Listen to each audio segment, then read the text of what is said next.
Hello, good evening. Welcome to CareerEar's Skills Series. Thank you very much for joining us, and particularly thank you for those who have joined us for the first two sessions of the series so far. Really excited about today. My name is Claudine Adiemi. I am the CEO of CareerEar. At CareerEar, we really believe in a world where everyone has the potential to really kind of fulfill their potential, and everyone has equal access to opportunity to do that. And so we're really on a mission to ensure that access to career advice and guidance is a right rather than a privilege, so that everyone can really make the right informed choices for them, and also kind of choose the right path for them as well. So that's CareerEar. Our platform is accessible to everyone. It has something for everyone. So if you're in need of some advice and have some questions, you can ask those questions and access content and things like that through the platform. And those questions will be put to people who are in industry. If you want to give back to the next generation of career seekers and career changers, you can jump onto the platform and answer questions and really share your experiences. And finally, we are massive believers of collaboration. So if you are an organization that has awesome events and opportunities for career seekers, career changers, jump on the platform, share those events and opportunities with our community. We welcome you all. But that's CareerEar. But today is really about skills. So I think, we have a major issue with skills shortage at the moment. A very recent report by the World Economic Forum found that I think about predicted 85 million jobs are going to be displaced over the next 5 years. But crucially, 97 million new jobs are going to emerge. And what does that mean? That means that we're in a position where skills are going to be required for jobs that don't currently exist. But we also know that there's been a £5.1 billion decline in spend on training for employees over the past decade. But the research shows that most employers, I think it's about 97%, are actually planning on just finding the right talent with the right skills to solve those challenges. So that means that for us as individuals, we're going to need to really be at the forefront of making sure that we have the right skills, that we're upskilling ourselves and putting ourselves in the best position to access all the opportunities that will arise over the coming years. One of the challenges is that 49% of adults who study in compulsory education never study again, whether that's formal or non-formal. And so we really need to try and change attitudes towards learning to make it the norm and make sure that everyone is upskilling, and regardless of your background and your journey so far, everyone's in a position to really fulfill their potential. So that's what today is about. We are running this skills series. We're interviewing 6 incredible individuals, and we're just taking a deep dive into their skills journey. We're learning about the skills that they have developed, the skills that they're developing now, how that has shaped their journey, and really hope to inspire others to make sure that they are thinking about and being intentional about the development of their own skills and their approach to lifelong learning, so that we can all live really fulfilling lives. So today, I will be interviewing Katie Vanneck Smith. I will introduce her very shortly, but just wanted to remind everyone that if you do have questions, you can use the comments box on YouTube or on Facebook, depending on where you're watching. Drop your questions in and we will ask those throughout the interview and or towards the end of the interview. So Katie, as you can see, is on screen with me. I'm actually going to read out some information about Katie just to give you some context as to who she is. So Katie is the co-founder of Tortoise Media, a company she co-founded in April 2019 after spending 2 decades in the media industry. In its first 18 months, it has grown a devoted membership of over 46,000 and won 2 awards for innovation and new journalism at the 2019 British Journalism Awards. Prior to this new adventure as an entrepreneur, Katie was the president of Dow Jones, publisher of the Wall Street Journal, where she led the company to over 3 million subscribers, the largest number in its history. She has previously worked at the Telegraph Media Group and the Times, where, as Chief Marketing Officer, she was the architect of the early move to paid digital subscriptions and created the UK's first news membership brand, Times Plus. She was named Pioneer of the Year at the 2016 British Media Awards, and she is Vice Patron of the charity Family Action. Now, there's lots more that I could share about Katie, but we'll leave it there before we embarrass her. Welcome, Katie. Thank you. I'm just going to have a little drink of the Negroni my husband just bought me. Oh, amazing. I feel like I missed the trick. You should have given me a heads up that I should have brought a drink to this. I always have a drink at this time. I'm going to take that tip into next week for our next session. I'm inspired already. Thank you very much for joining. As we always do, we'd like to kind of start with setting the scene for, I guess, how you view skills. So I'd love to hear a little bit about how you define a skill, what a skill even means to you, before we then deep dive into your own journey.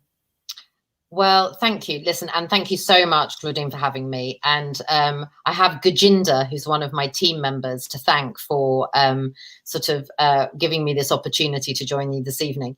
And I sat down to prepare for the conversation because I looked at what we were going to be talking about and a skills journey. And I thought, oh my God, since I left education, I haven't done a day's training in my life. I'm the worst person in the world to talk to Claudine and her team about skills and what they mean. And it was only when I reflected on the fact that I think skills, ultimately, the way I look at my career and the skills that I've developed during my career is the most important thing to say is none of them were formally developed through any form of education. I learned on the job. And as my job has changed, as my job has grown, I've learned new skills, but it did stop me in my tracks. I was a bit worried that you'd got the wrong person. I haven't done any training since I left education. So I would define them as skills are something that are lifelong, that you develop all the way through your life. From the very early skills you develop when you're at home, those that you do learn in formal education. But importantly, for my career in this conversation this evening, I would say that the skills that I've learned are on the job, and they are skills that I didn't really think about until you asked me to think about them. And do you think that you've kind of missed out on anything by not kind of having additional formal training on any skills? Definitely. And I think that I would say that there are things that, particularly today, if I was to leave my industry, I've been in the same industry for 30 years. I've been in the digital industry for the last 20 years, but for the first 10 years of my career, it wasn't digital, it was print mainly. So I've been in the publishing and media industry for all of my career. If I was to change industries, I would definitely feel that there were skills I needed to learn. But when I reflected more on it, you know, I'm a non-exec director on a board for a FTSE 250 company. And actually, there are skills that I've picked up along the way where I recognize there were things I didn't know how to do. So I'm not a chief financial officer. I've never trained in finance. And when I got more senior in my role, I realized that if I was going to have a conversation with the chief financial officer, the CFO of a company, I needed to understand what she understood. And so whilst it wasn't formal skills training, because I was old enough and sort of I had a network of people I could contact, I remember calling a friend of mine who was a CFO saying, okay, you need to explain to me how to read a balance sheet, how to do these different things, because when you're a marketeer, so that was my background, you said I'd been the chief marketing officer, we're a cost base. And so many of the sort of finance leaders sort of see us as a cost, a dirty cost, and the lever as of cost saving. And I wanted to make sure that people understood that marketing was a growth lever. And actually, if you get it right, you can grow your business. So in order to have that conversation with the CFO in language that she understood, I went and made sure that I understood her language first. So I went off, I asked somebody else to help me. I learned to read a balance sheet. I learned all this weird, because every function of an organization talks in what I call TLAs, 3-letter acronyms. And we're all guilty of them. You know, in marketing, CRM, customer relationship management, Yeah. or CTAs, call to action. And Yeah. every single function of a company talks in TLAs, 3-letter acronyms. So I had to go and learn, you know, what MPV was and all these other acronyms that the finance teams talk in. So yes, I think that there are things along the way that if I've actively learnt new skills because of wanting to be better at my job and getting people to teach me. But if I changed industries, I definitely think I would want some sort of formal sort of training or induction. You know, I know my industry very well. Experience and learning on the job is kind of the way that I've learned. But yeah, I mean, along the way, you have to learn lots of other things as well. Yeah, I think we might come back to some of that actually, because I'm really interested in some of the things that you've learned kind of from others, and how that has kind of shaped your journey and added value. But let's go right back to the beginning. Okay. So thinking about kind of the very earliest stages in your career, or just even before starting your career, have you got any kind of memories that you can point to around the first skills or skill that you started learning and thinking about developing or realizing that you needed? And I'd love if you could tell us a little bit about that. Sure. So it's really funny. So I think about my number one skill, and then I'll answer your question, Claudine. I was trying to think, what's my number one skill? What have I become really good at in the last 25 years? And I realized that it's writing mottos. So trying to make things memorable, right? So that I remember them and then I can sort of do it. So that's my best skill. I write good TLA, because now I'm going to remember a TLA. So a TLA, you know, that's one. So my sort of career motto came from, you know, one of those dreadful conversations where somebody says to you, have you got a 5-year plan?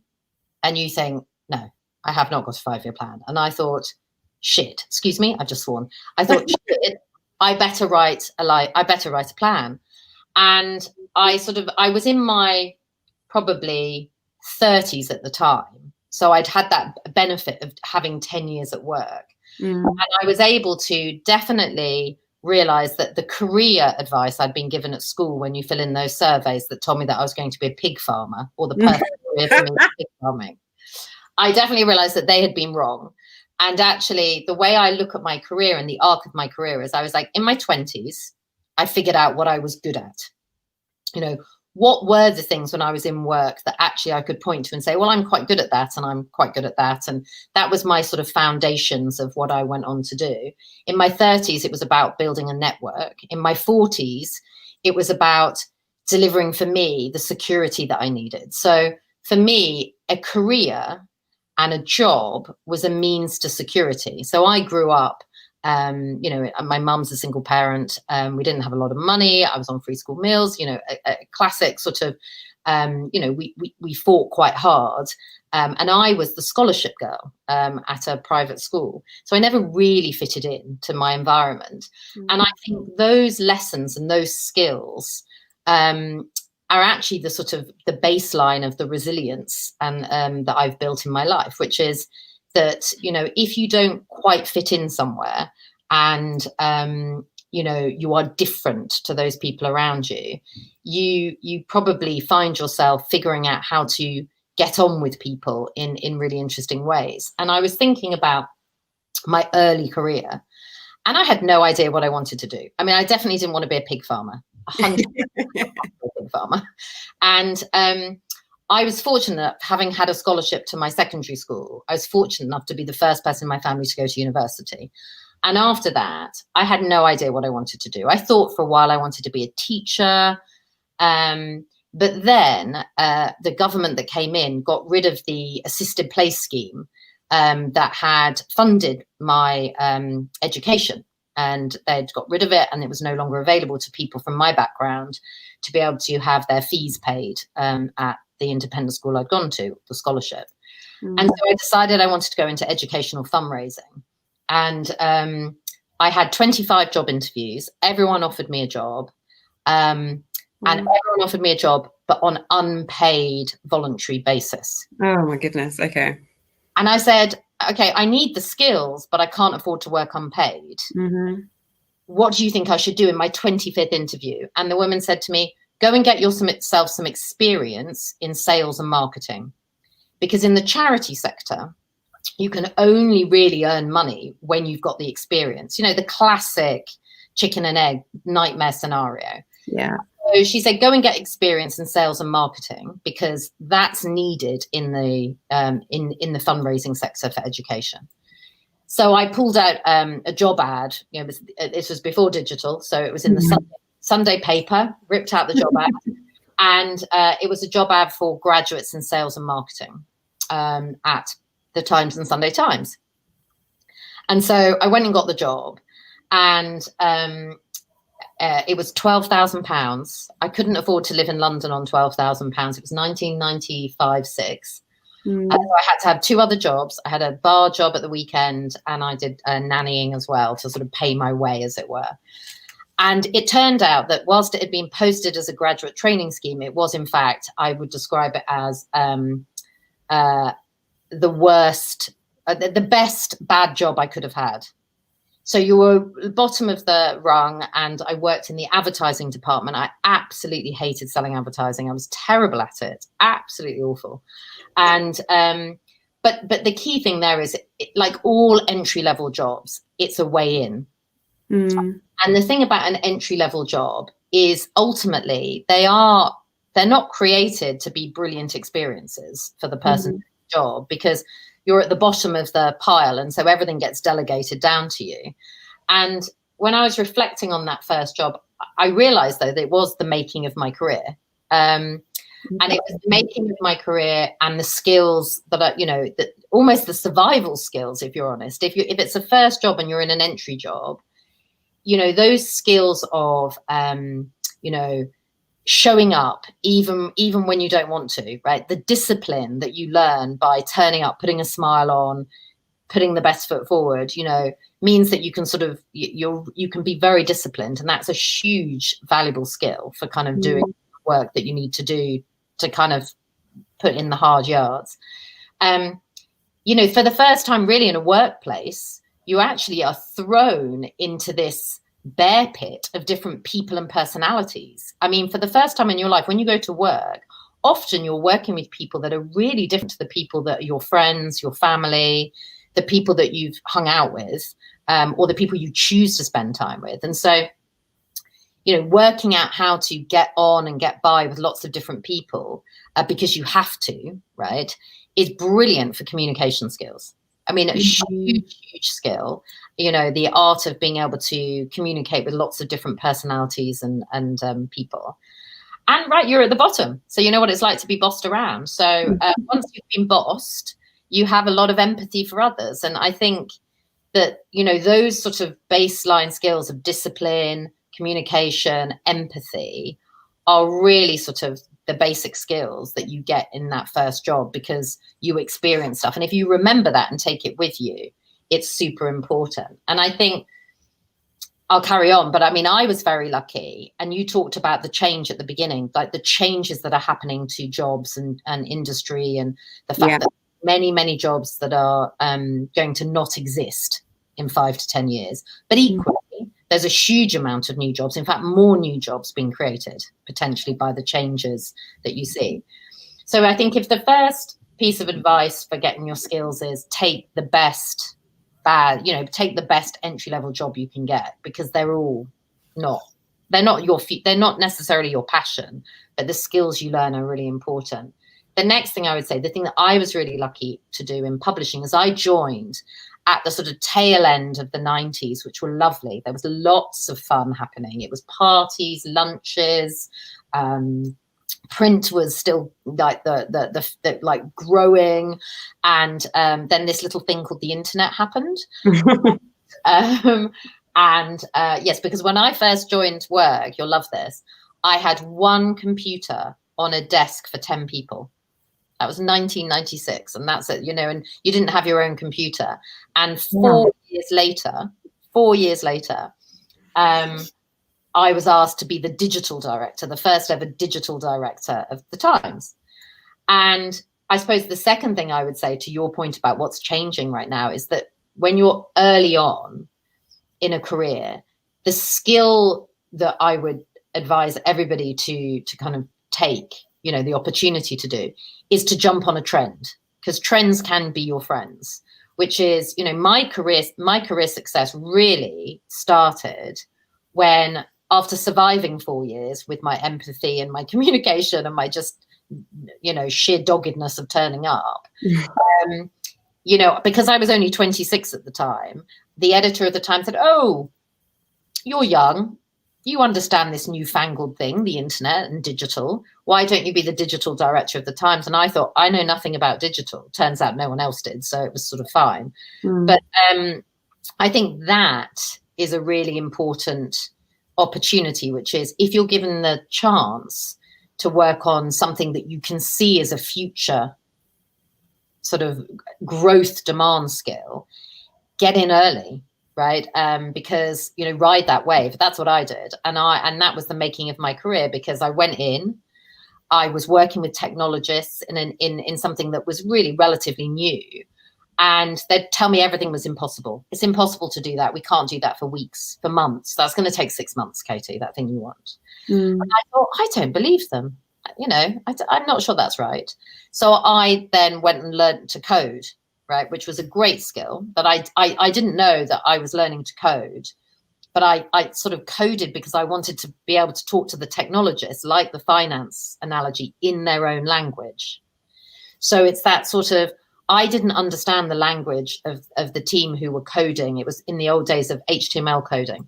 And so I went and learned to code. So I could decipher and manage the communication with the technical team.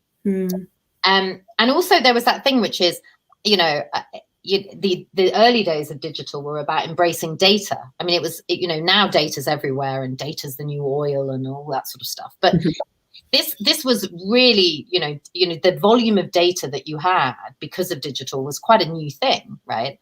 And so I had to learn the discipline of starting with the data and then marrying it with what your heart thought rather than just your head. Yeah. And so quite early on, because I was really early in digital for publishing, you know, I was very quick to realize that the economics of the internet were terrible for the industry I was in, and spent the next 7 years trying to convince the leadership of the Times and the Sunday Times that we needed to charge people for access to the content.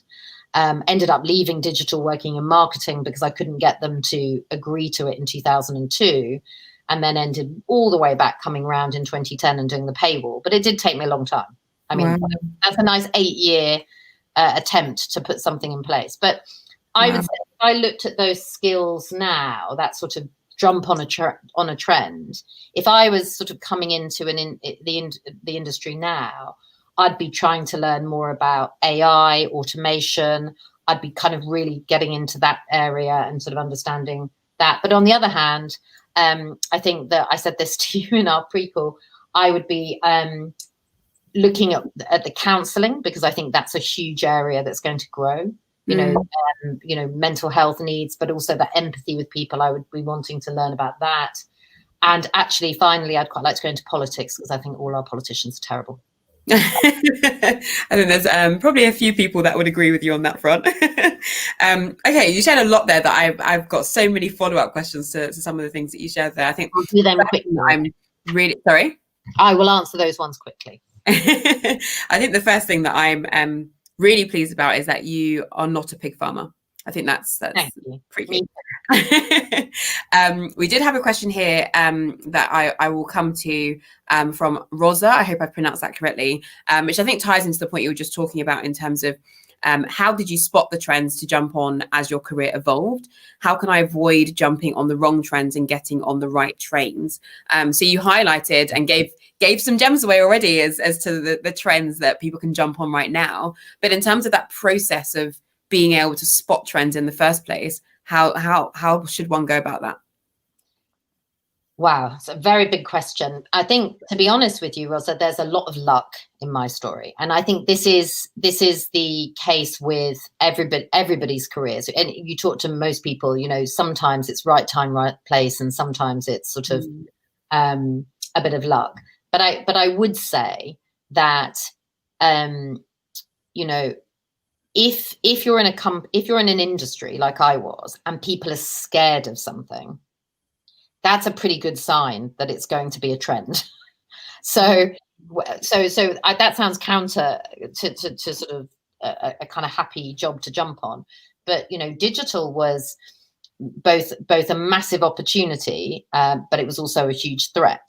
So it was a huge opportunity in scale for publishers, but a massive opportunity a massive threat to the business model. So, and to be honest, it wasn't me raising my hand saying, "Can I work in digital?" I think that if you show, I mean, my total life motto for work is work hard, have fun, make history. And I think in your early years of being in a job, if you're working hard, right, and you show that you're having fun, what you tend to find, like I found in this instance, is that things fall into your lap. And so in this instance, it was because I hadn't said no to lots of things that had come before, if that makes sense. If someone had said to me, "Can you come and help us with this project? Or could you get involved with this?" I'd always gone, "Oh, yes, of course I can." And, that sort of can-do attitude, the sort of quite clear, I don't mind hard work, but I'd always bring fun to things as well. I think the sort of can-do attitude of taking on more and sort of saying yes means that those people that might have more knowledge on what the trends might be in your industry or the future of your industry. So in this instance, the editor and some of the more senior leaders in the organization, because I was still only in my mid-20s, I do think that, that sort of attitude gets you the opportunity. The other thing I would say is that, if we're going back to sort of school and the skills you learn at school in the 3 R's of reading, writing, and arithmetic, maybe you sort of, if you think about the sort of skills that I think are more relevant in the workplace, there's definitely a sense that, you need to read up. So one of the things that I would always advocate is being really interested and reading a lot of things, or listening. Podcasts are brilliant if you don't want to read long reads.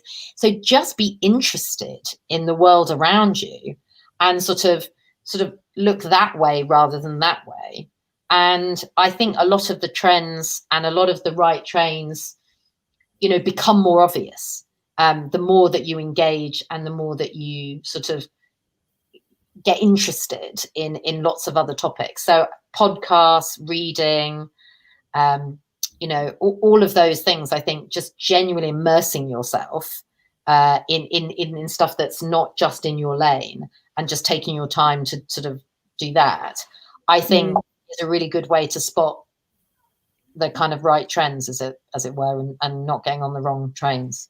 Yeah. I'm getting tripped up in that, but yes, but I'd say read around or listen around, immerse yourself. It's, there's lots out there.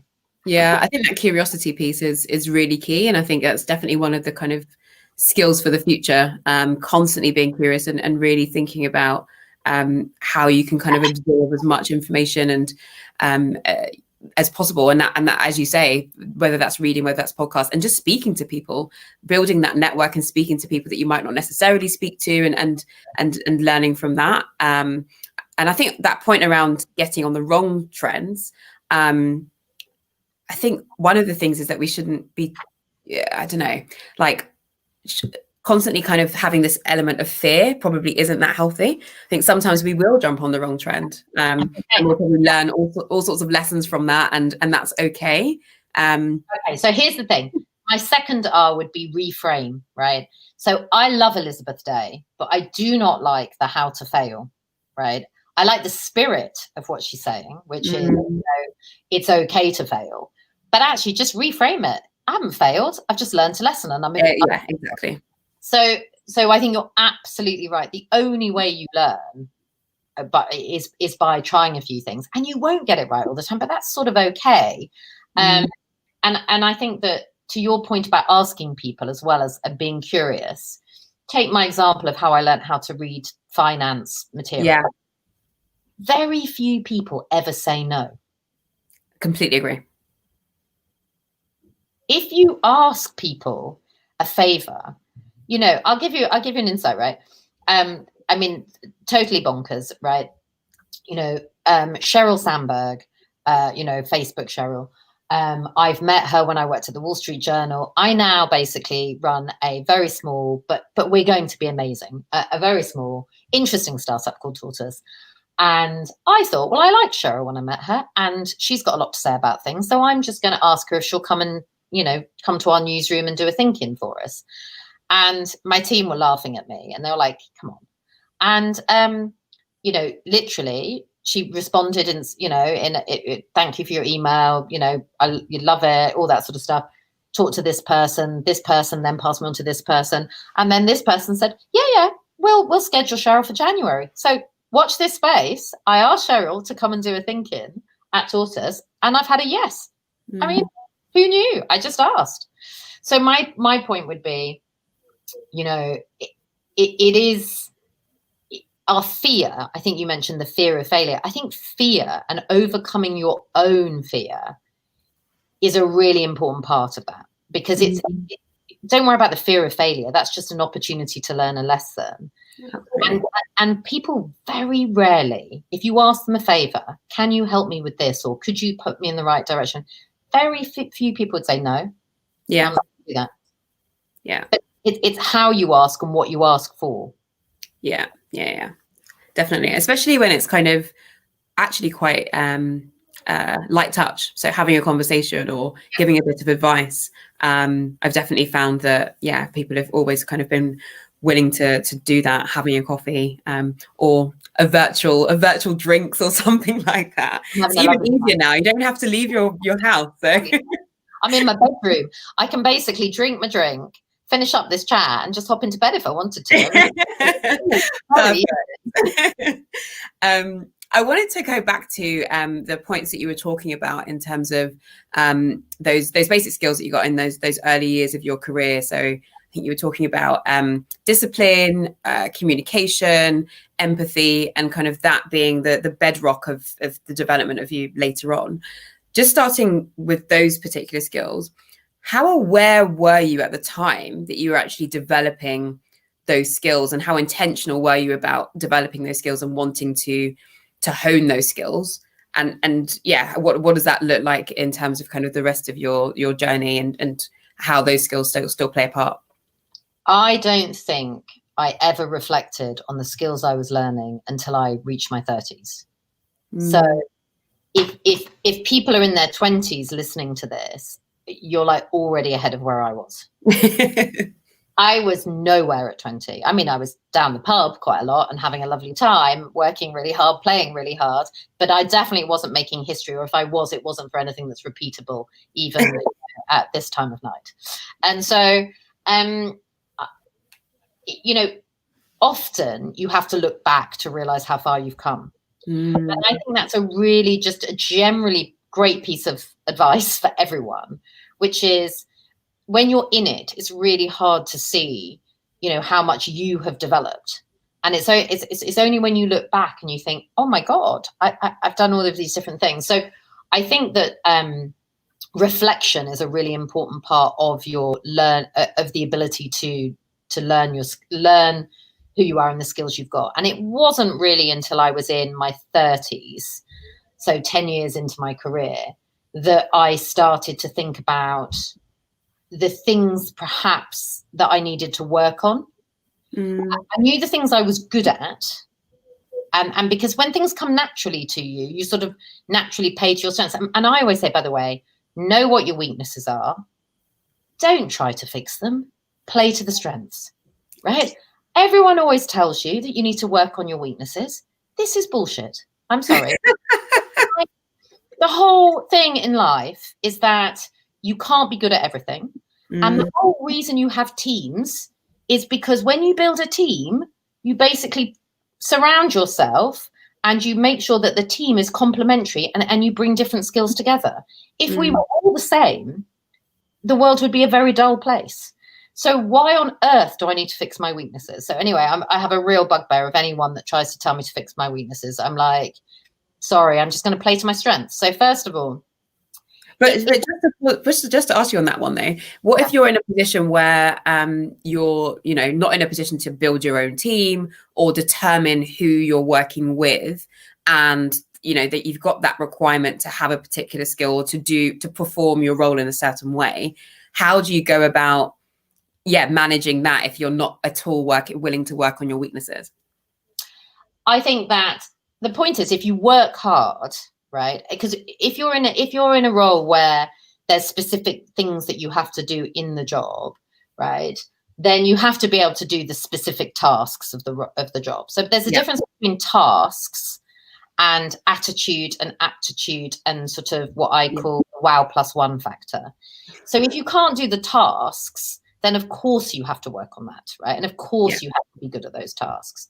But I do also think there is a sort of, you know, there is a sort of sense of, you know, in your 20s, right? In that early part of my career, I sucked up a lot of stuff I did not like. Back, you know, I just took it. The resilience that you have to personally show, both emotionally and also just from a kind of, you're figuring out quite a lot of stuff, right, in your 20s. I think, you know, there is, you take more on the chin in your 20s, right? And in your 30s, my experience was that, you know, by that time I knew the things I was good at. So absolutely then moved myself into a series of things that I could excel in. I'm sorry, I'm just being Hi. I'm live. This is a live conversation. This is brilliant. This is I'm live on Facebook and YouTube, and I'm talking about my career. So I can come and see you in half an hour, okay? Okay, close the door after you. So much fun. Sorry about that, everyone. Small child. It's now much more acceptable, isn't it, than that poor man who was doing the reporting. Yes.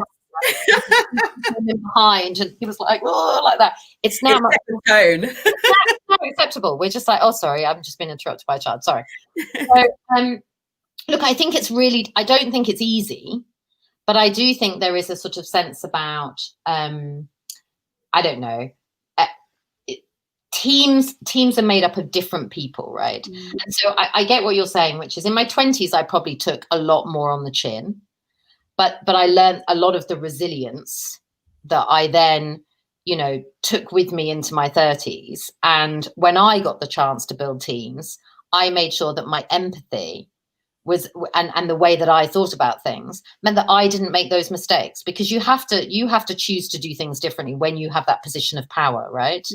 Because being able to build a team is an amazing, you know, it's an amazing gift, right? But it's also power, and how you choose to do that is in your hands if you get to do that. So I get your point. I mean, it's a very long time ago now, because I'm quite a lot older than the soft focus might be making me look. But the thing is that I think if you do a good job and you work hard, I do think that you can still be yourself, right? No one should work in a place where they cannot bring their true selves to work. No one.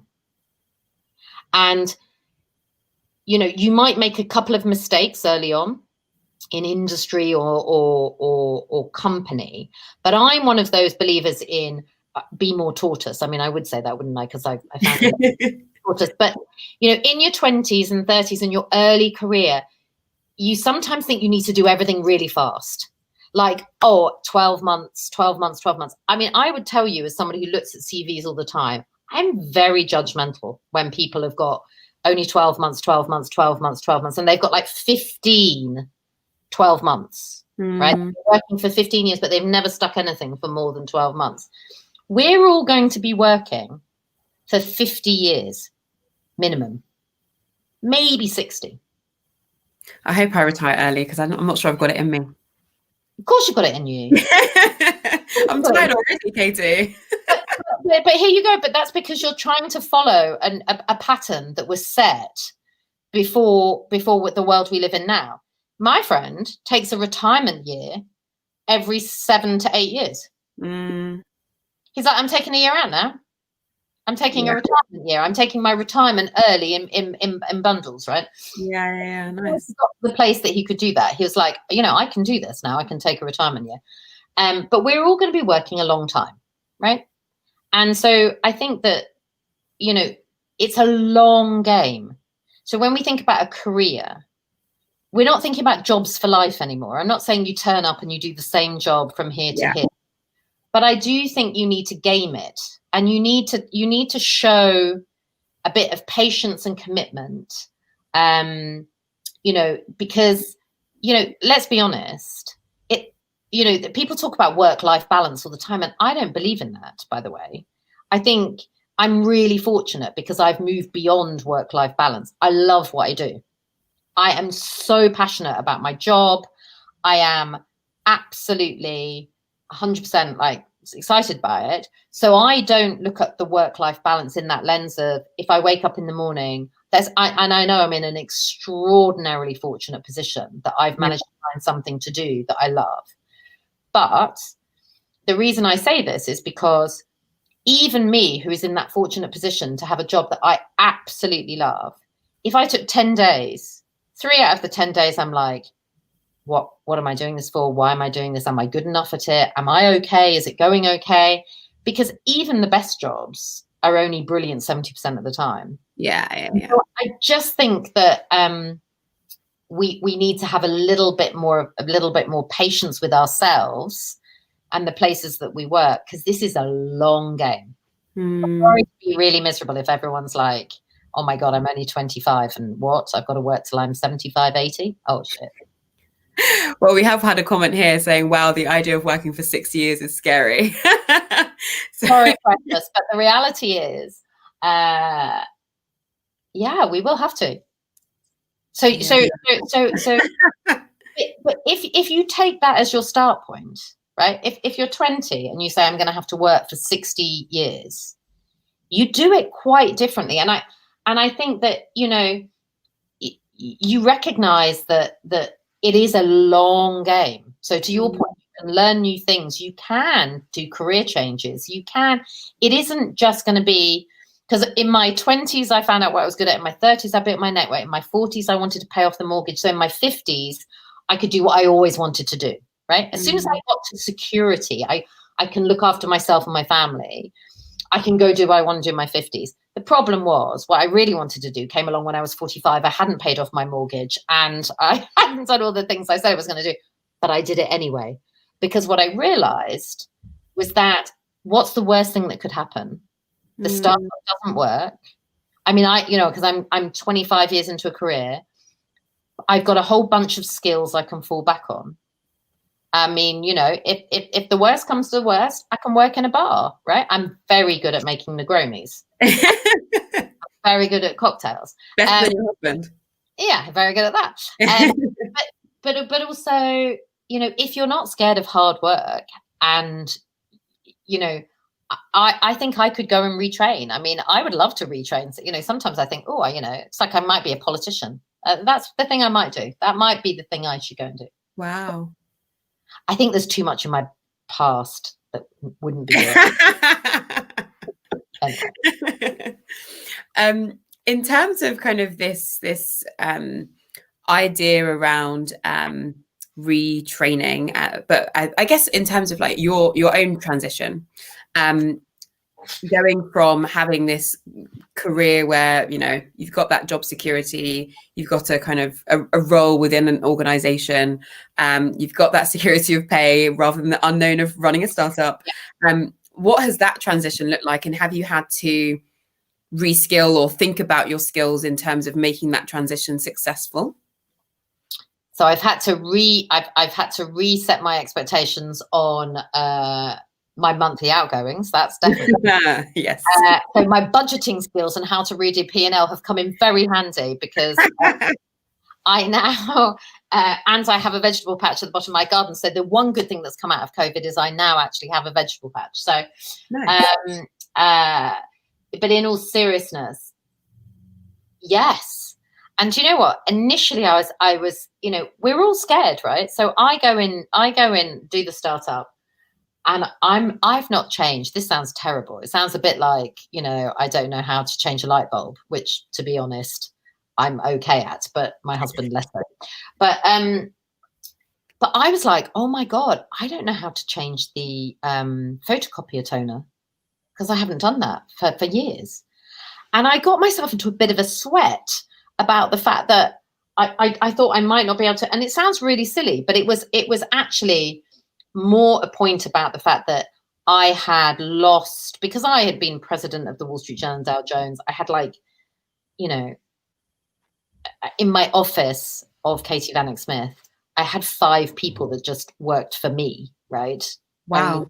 I didn't even know how to print something. I mean, I didn't press Control P at that point and print something, because I didn't have to. I mean, that's really, but so it was so weird, because I went back into having to do the basic things, from changing the photocopier toner, the stuff that you do on that first job, right? Yeah. Doing my own PowerPoint presentations. I had to learn how to use Excel. I mean, I was just literally Slack. Oh my God, I hate it. I have to use it. It's the worst tool, by the way, everyone. It's just noise. Don't listen to anyone that says it helps collaboration. There's nothing wrong with you. I'm so old. I'm like, oh, Slack is just so annoying. It pings me all the time. I'm like, I can't concentrate. So I just turn off all the announcements. My best piece of advice to you is never have any sound on your notifications. And then you can choose to be motivated rather than annoyed by the notifications, because it is so disruptive. You can't concentrate. How the hell can you do your best work? I'm sorry. It's terrible. I hate it. Anyway, I probably now set the comments on fire, because everyone's like, Slack's the best thing. Anyway, I'm like, so yeah, I mean, I've had to go back to really relearning the basics, right? And sort of being self-sufficient. It sounds so mental and like, oh, poor you, Katie. But actually, it's been great, right? It's been absolutely brilliant. I love the fact that I do my own agendas for things, and actually the sort of there is an element of it's nice being able to see every part of something again, right? Because it's always like, be careful what you wish for, right? So I always thought I wanted to be a CEO, right? Because I equated success with title and money, right? Because I think that we've been trained to sort of say, oh, well, success is title and money, right? And there's a point at which I think I was in my 30s when I realized I'm earning enough money that actually anything from there was okay. And that feeling of relief and security for me was a really important thing, thing. And unlocked a whole amount of opportunity and creativity beyond. But the sort of, that sort of kind of like the skills that I've learned are kind of like going back to square one skills. I've relearned a whole bunch of things. But mainly I'm learning about things like raising money. It's quite scary. I have to go and talk to investors, and I've realized that actually when it's your business and your money, and you've got investors and all of that stuff, so actually all of the things that I cared about when they weren't my job, right? So I cared about finance, it wasn't my job. I cared about understanding all of these different things. All of that stuff has come in really handy, because I'm scarily HR, finance, and all of those functions in one. Yeah, exactly. I mean, the most scary one, I'm HR. I mean, anyone who's worked in my team knows that I love my teams. It's like work family, but I might not always follow the rules. Okay, we won't expose any of those. We do have a few comments and questions and things, so I do want to run through those before we run out of time. You've definitely got some support for teams existing to make sure that you don't have to work on your weaknesses, so that's landed very well. Thank you, Abigail. I love you too. And you have got Rosa's come back to say that Slack is the best thing, so you've got some disagreement there on how awesome Slack is or not. But to the questions, so I've got a couple of questions. One just quickly on the retraining piece. Do you think the reputation of the training establishment is important when you're thinking about retraining? Yes. I think here's the issue, right? Which is, well, it's a yes and no, isn't it? I think it's more importantly about access to retraining and training. And I think the reality is that, the government investment in our education sort of stops at 21, right? And if you think about the stuff that you opened with, Claudine, we need to move to a world where fourth stage education, right, i.e. skills training, lifelong learning, access to that is a much more accepted, open and accessible option, right? Yeah. That has to happen. Whether you take a skills passport with you through life, or you have an amount of money that sits with you that you can draw down on, right? Why is it that we have to use all of our government funding in our education by the time that we're 18, and only sort of then draw down on debt really in that sort of university space, right? Because the work on apprenticeships, by the way, is brilliant, and I think that we need more of those, and I think that is a good step. But actually, I'm talking about lifelong learning, not let's all learn everything that we know by 21 and then we're done. Yeah. So I think being done on this, I can't remember what it's called, lifetime skills piece, to try and make sure that people have access to learning as adults. And so I think that's important. And then I think actually businesses have a lot of responsibility in this space. And so when I think about the reputation of the training establishment, I mean, I can't really name any training establishments, right, beyond university, and beyond schools that sort of stand out. But I think it depends what industry you're in. So if you're in finance, there are official continuous development and learning, and in management consultancy and law and those professions. And so I think there are established kite marked brands. But I can't think of, Open University is a brand that exists, but it's a university brand rather than a skill. Would it be nice to see a kite marked credible brand like Open University for skills? Yes, it would. Does it exist? I don't know. Maybe it does, and maybe I'm not the best person to ask. But I think I think that is nice to have that sort of kite mark, because it makes it easier for employers and, people to understand the credibility. But at the end of the day, I think it's more that, I'm more interested in the fact that someone's decided to learn a new skill. So the fact of retraining in and of itself, I think today, for me, speaks more volumes than maybe the institution you've done it in. But maybe that could change. I don't know. Yeah. Just going to go on to the next question. What do you think is the most underrated skill for making an impression in a workplace? Roland, that is a difficult question, because you asked before, I've always struggled with networking skills. What's the key to how we should ask for help? Yeah, that's going to come to that one next. But you can take both of those. Okay, so I'll take them both, because but they're both from Roland. So so I think just small steps, Roland. I think basically, if you have someone at work that you admire, just saying, I really admire you and I would really love to have a coffee with you, just to understand how you've got to where you are in your career. Small, it's a bit like anything in life. Small, a little bit of kind of, you're wonderful, I love you, but in a sort of, not obviously saying those words because that could get you into trouble at work. But start small. And it's like anything, it's just a relationship. It's just a human to human moment. So actually, I think labeling it networking sounds like you're actually building something that sort of is connected, like some sort of Lego thing. And it's a bit like, oh my God, it's like the Lego sort of Star Wars Millennium Falcon, or the piece of crap Lego bricks that I've got that you just build your own house on. Neither of those are right or wrong. And I think thinking about it as networking skills makes it sound difficult. It's just about, having that dialogue with someone. And hopefully, that's that's the starting point. But the second thing is how you ask for help. I think often it's about picking something that that person's going to feel really comfortable with, or just asking a question, right?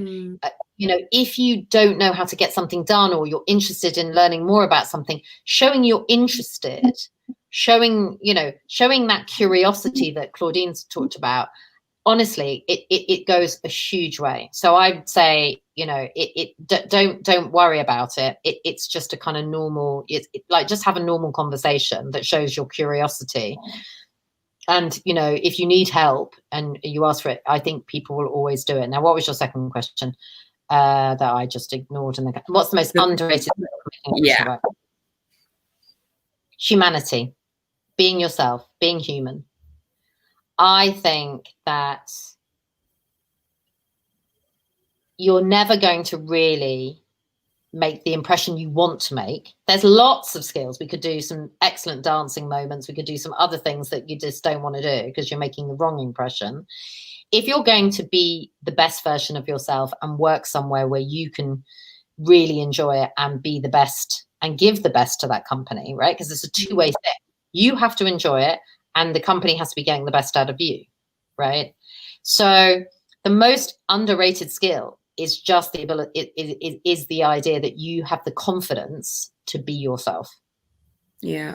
Because that is the absolute best skill, because you are then genuinely bringing yourself to work.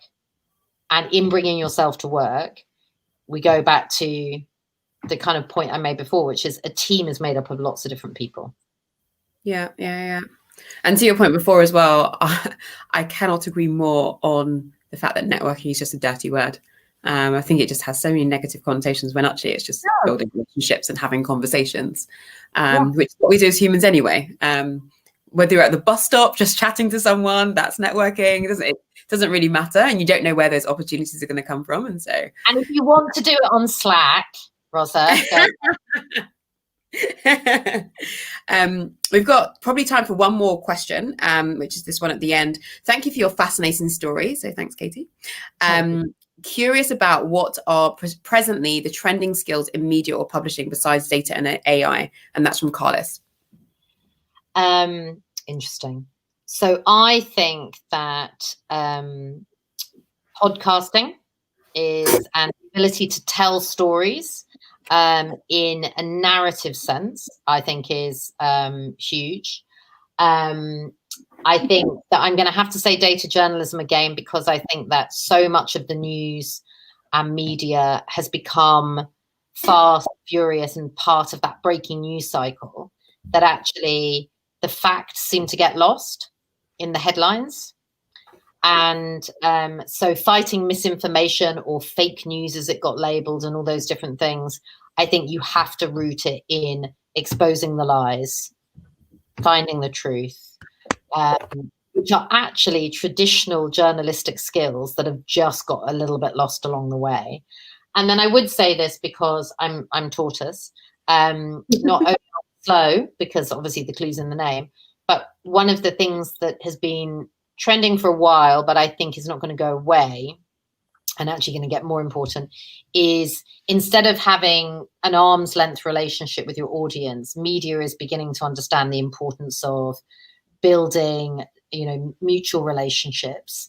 It's happening everywhere. It's, if, the stakeholder model changing so that it includes employees and consumers as well as shareholders.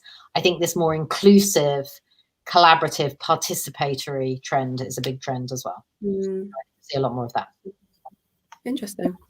Cool. Well, I'm conscious of the time and I don't want to overstep on your kind of transition from drinks in this interview to bed. So, so I think probably wrap it up there, but I'd love to kind of wrap it up from you and put you on the spot a little bit. You talked about your top skill being writing mottos. So if you were to come up with a motto to kind of summarize your views and your insights that you shared tonight, what would that look like? Wow. Okay. So I can't use my own tortoise one, which is slow down, wise up. I would say read up. Let's redo the 3 R's of learning. So read up, be curious, go around things, like look at the wider world. Resilience, so mental and, also just staying the course, realizing we're in this for the long haul and things don't happen overnight. And, using your own stories and things that happen in your life and putting them into your workplace, right? Bringing yourself to work. It is okay to be different. It is okay to be the scholarship girl. It is okay to be from a different background. I think, resilience really does matter, because it's going to be a long career and only 7 out of 10 days are going to feel good. That's my headline, right? And then the third are reframe everything. There you go. Oh, you did it. Well done. So read up, be resilient, and reframe everything. If it's a problem, turn it into an opportunity. If it's a weakness, turn it into a strength. If it's, a barrier, turn it into a kind of floodgate. I mean, just take the glass half empty and turn it into the half full every time, because everything is always two sides. So reframe the whole shit out of everything and you will have an amazing career. I love it. What an awesome note to end on as well. Thank you so much, Katie, for joining us. Thank you to everyone for being with us and listening into this interview, but also participating with your comments and your questions as well. So thank you for being super engaged. We are back next week and we will be interviewing Bami Kutei, who left a career in Google to then become Bam Bam Boogie and set up twerk after work classes. So we're going to be hearing all about her transition, which is, pretty awesome. And she's got a lot of energy. So I'm really looking forward to that. That's going to bring in Tony. That's going to be next Wednesday rather than Thursday at 7 p.m. So do join us. And as I said at the beginning, do check out CareerEar if you are looking for advice or support, or whether you're looking to support the next generation of career seekers and career changes as well. So thank you very much for joining us, and until next week. Bye. Claudie. Lovely to see you.